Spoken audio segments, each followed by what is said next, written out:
ಮಲೆನಾಡು ಭಾಗದಲ್ಲೂ ಕೂಡ ಮಳೆಯ ಅಬ್ಬರ ಹೆಚ್ಚಾಗ್ತಾ ಇದೆ. ಶಿವಮೊಗ್ಗ ಚಿಕ್ಕಮಗಳೂರು ಭಾಗದಲ್ಲಿ ಮಳೆಯಾಗ್ತಾ ಇರುವಂತಹ ಹಿನ್ನೆಲೆಯಲ್ಲಿ ತುಂಗಾ ಡ್ಯಾಮ್ ಒಳಹರಿವಿನ ಪ್ರಮಾಣದಲ್ಲೂ ಕೂಡ ಭಾರಿ ಹೆಚ್ಚಳವನ್ನ ಕಾಣ್ತಾ ಇದೆ. ತುಂಗಾ ಜಲಾಶಯಕ್ಕೆ 2265 ಕ್ಯೂಸೆಕ್ ನೀರು ಒಳಹರಿವು ಹೆಚ್ಚಾಗ್ತಾ ಇದೆ.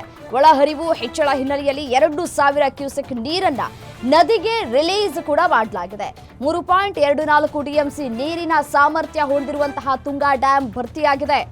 2265 ಕ್ಯೂಸೆಕ್ ನೀರು ನದಿಗೆ ರಿಲೀಸ್ ಕೂಡ ಮಾಡಲಾಗ್ತಾ ಇದೆ. 3.24 ಟಿಎಂಸಿ ನೀರಿನ ಸಾಮರ್ಥ್ಯವನ್ನು ಹೊಂದಿರುವಂತಹ ತುಂಗಭದ್ರಾ ಡ್ಯಾಮ್ ಇದು ಕೂಡ ಇದೀಗ ಭರ್ತಿಯಾಗಿದೆ.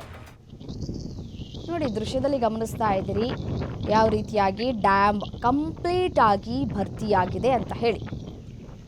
ದೃಶ್ಯವನ್ನು ನೋಡ್ತಾ ಇದ್ರೆ ರಮಣೀಯವಾಗಿದೆ ಒಂದು ಕಡೆ, ಬಟ್ ಆದರೆ ಇದು ತುಂಬಿ ಈಗಾಗಲೇ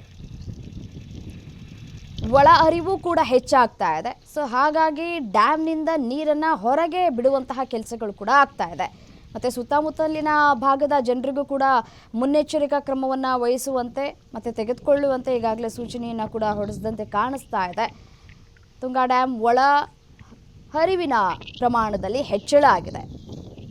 ಮಳೆ ಸಾಕಷ್ಟು ಅವಾಂತರವನ್ನು ಕೂಡ ಉಂಟು ಮಾಡ್ತಾ ಇದೆ. ಈಗ 2265 ಕ್ಯೂಸೆಕ್ ನೀರು ಒಳಹರಿವು ಹೆಚ್ಚಾಗಿರುವಂಥದ್ದು ತುಂಗಾ ಜಲಾಶಯಕ್ಕೆ. ಸೊ ಒಳಹರಿವು ಹೆಚ್ಚಳ ಆದಂತಹ ಹಿನ್ನೆಲೆಯಲ್ಲಿ 2000 ಕ್ಯೂಸೆಕ್ ನೀರನ್ನ ನದಿಗೆ ರಿಲೀಸ್ ಮಾಡಲಾಗ್ತಾ ಇದೆ. ನದಿಗೆ ಒಮ್ಮೆಲೆ ಬಿಡುವಂತಹ ಸಂದರ್ಭದಲ್ಲಿ ಅಕ್ಕಪಕ್ಕದ ಊರಿನ ಜನತೆ ಕೂಡ ಎಚ್ಚರಿಕೆಯಿಂದ ಇರುವಂತೆ ಕೂಡ ಈಗಾಗಲೇ ಮುನ್ಸೂಚನೆಯನ್ನು ಕೂಡ ಜಿಲ್ಲಾಡಳಿತ ಕೊಟ್ಟಿದೆ.